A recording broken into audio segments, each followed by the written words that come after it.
Bismillahirrahmanirrahim. Assalamualaikum warahmatullahi wabarakatuh.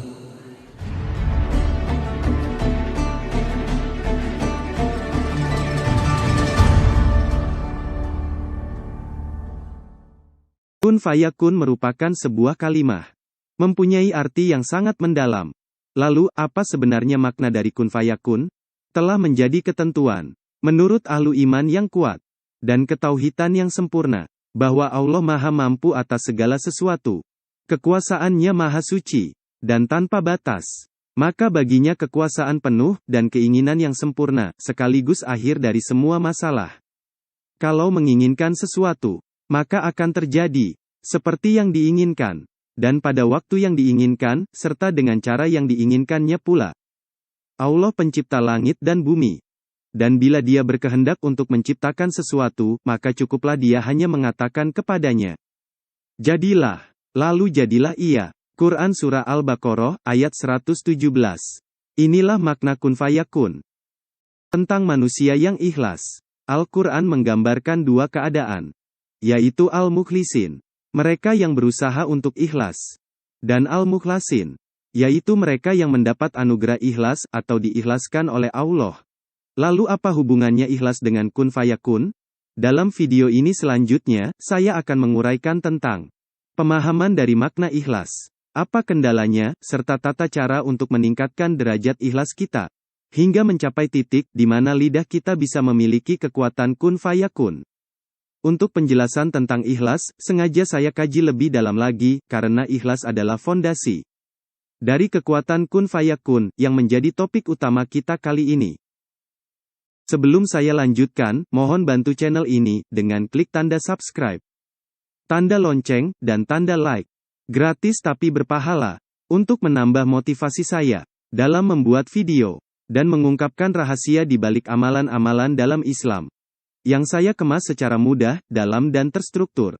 Yang semua itu tidak akan ada manfaatnya tanpa dukungan Anda semua, umat yang selalu dirahmati Allah. Anda juga bisa share linknya pada teman-teman di jaring sosial Anda, agar cahaya Islam senantiasa terpancar di lingkungan dan pergaulan Anda semua. Terima kasih. Keikhlasan dalam ibadah itu ibarat ruh dalam jasad.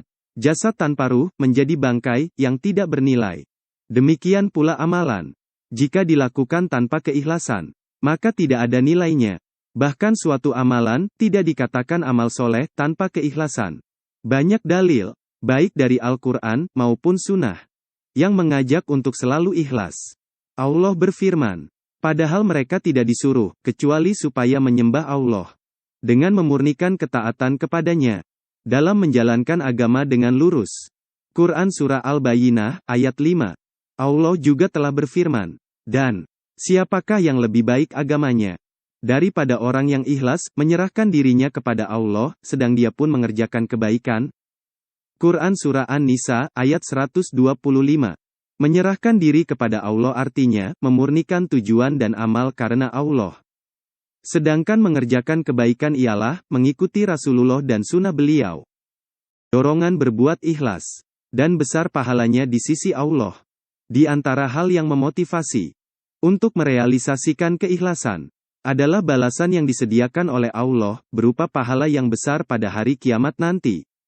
Allah berfirman, dan kamu tidak diberi pembalasan, melainkan terhadap kejahatan yang telah kamu kerjakan. Tetapi hamba-hamba Allah yang dibersihkan dari dosa, mereka itu memperoleh rizki yang tertentu, yaitu buah-buahan, dan mereka adalah orang-orang yang dimuliakan di dalam surga-surga yang penuh nikmat. Di atas tahta-tahta kebesaran berhadap-hadapan. Diedarkan kepada mereka gelas yang berisi khamar dari sungai yang mengalir. Quran Surah As-Saffat, ayat 39-45. Itulah pahala bagi orang yang berbuat ikhlas, yaitu orang-orang yang memurnikan amal-amal mereka hanya untuk Allah. Di antara buah keikhlasan dan keberkahannya adalah kesungguh-sungguhan pelakunya dalam melakukan ketaatan, yang akan diberi pahala, meskipun amalnya kurang, atau bahkan tidak mampu beramal.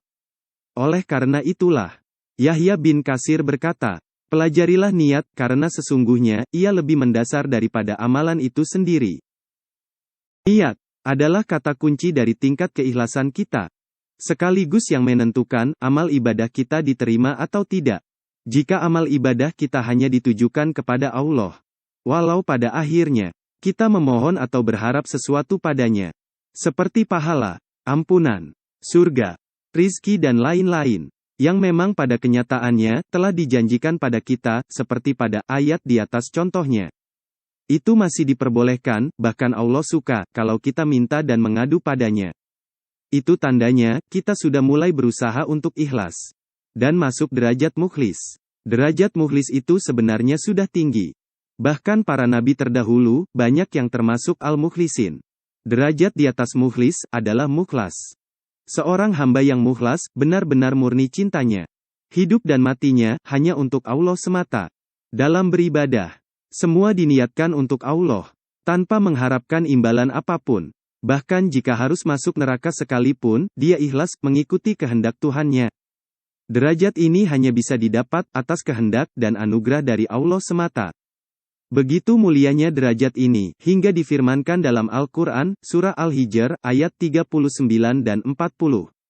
Iblis berkata, "Ya Tuhanku, oleh sebab Engkau telah memutuskan bahwa aku sesat, pasti aku akan menjadikan mereka memandang baik perbuatan maksiat di muka bumi, dan pasti aku akan menyesatkan mereka semuanya, kecuali hamba-hamba Engkau yang mukhlas di antara mereka."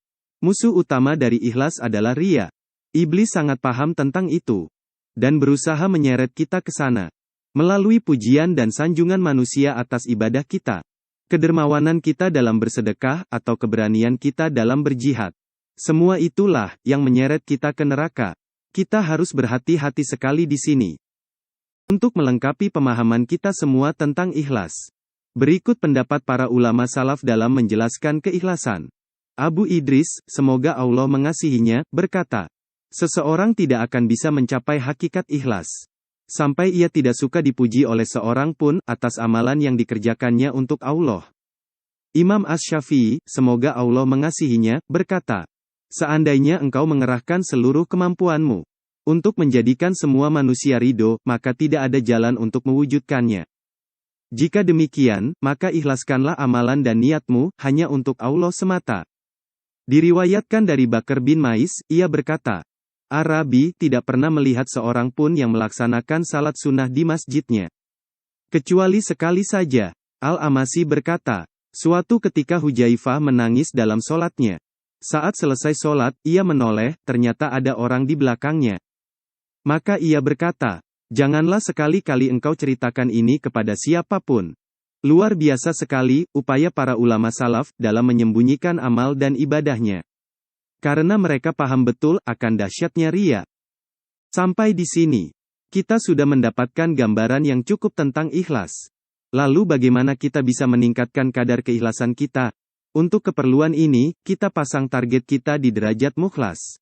Sengaja saya pasang target tinggi, di samping untuk memacu kita dalam berusaha lebih jauh lagi. Rasulullah, semoga Allah melimpahkan rahmat dan keselamatan padanya, juga membuka ilmu ini di derajat ini. Perhatikan hadis sahih berikut. Rasulullah, semoga Allah melimpahkan rahmat dan keselamatan padanya, mencontohkan berdiri, ibadah, hingga kedua telapak kakinya membengkak. Lalu beliau ditanya, Allah sudah mengampuni dosamu yang lalu maupun yang akan datang? Maka Rasul bersabda, bukankah aku adalah hamba yang sangat bersyukur? Hadis mulia ini menjelaskan keikhlasan terhadap penegakan kewajiban ubudiyah secara total dan maksimal, tanpa mengharapkan apa-apa, menunjukkan tingkat kecintaan yang tinggi. Ditegaskan lagi dengan perkataan, bukankah aku adalah hamba yang sangat bersyukur? Inilah rahasia ilmu kun fayakun yang akan kita bahas kali ini. Untuk bisa mencapai ikhlas yang sesungguhnya, kita harus bangun dulu rasa cinta kita kepada Allah. Bagaimana cara kita membangun cinta kepada Allah? Agak aneh juga pertanyaan ini. Yang benar adalah, kenapa kita hingga saat ini belum bisa mencintai Allah? Apa sebabnya? Jawabannya adalah, karena semua yang kita lakukan selama ini, hanyalah untuk kepentingan diri kita sendiri. Kita tidak pernah cinta kepada Allah, karena kita tidak pernah memperhatikan kebaikan-kebaikan dan pemberiannya yang luar biasa selama ini. Kesadaran ini yang mesti kita perbaiki.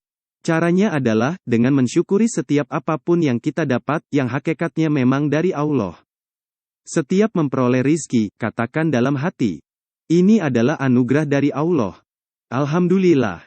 Demikian seterusnya, kita berusaha bersyukur dan memuja Allah dalam kondisi apapun. Tidak sulit menemukan nikmat Allah yang telah diberikan kepada kita. Hanya saja selama ini biasa kita abaikan. Awali ketika bangun tidur, Anda masih hidup. Itu nikmat. Artinya masih diberi kesempatan memperbaiki amal ibadah kita. Mata bisa melihat, tangan bisa berfungsi, kaki bisa berjalan dan seluruh fungsi di tubuh kita yang masih bisa bekerja dengan baik. Adalah nikmat Allah yang harus kita syukuri. Rasakan itu semua, dan katakan dalam hati, ini anugerah dari Allah. Alhamdulillah. Resapi benar maknanya, dan bayangkan, jika salah satu fungsi tubuh itu diambil, berapa biaya yang Anda harus keluarkan untuk mengembalikan fungsinya? Bukankah itu termasuk rizki? Kadang mungkin kita mengalami hal-hal yang tidak menyenangkan. Tetap bersyukur, dan memuji Allah dalam hati. Tanamkan, ini yang terbaik buat saya. Allah tidak akan memberikan sebuah kesulitan, melainkan beserta beberapa kebaikan menyertainya. Alhamdulillah. Dalam kondisi apapun, kita fokus hanya bersyukur dan memuji Allah. Lakukan sebanyak mungkin. Pastikan Anda melakukannya dengan tulus. Sisihkan waktu sedikit menjelang tidur malam, dengan tafakur dan mereview ibadah yang sudah kita lakukan hari ini. Bersyukur atas iman dan kekuatan untuk beribadah yang telah diberikan oleh Allah. Takutlah jika ibadahmu kurang baik, dan berjanji untuk memperbaiki ibadah esok hari. Target utama yang kita perbaiki adalah, jika ada ria, setipis apapun itu, sampai pada satu titik, di mana kita benar-benar mengucapkan pujian-pujian tersebut dengan tulus, dan rasa cinta kita mulai menguat.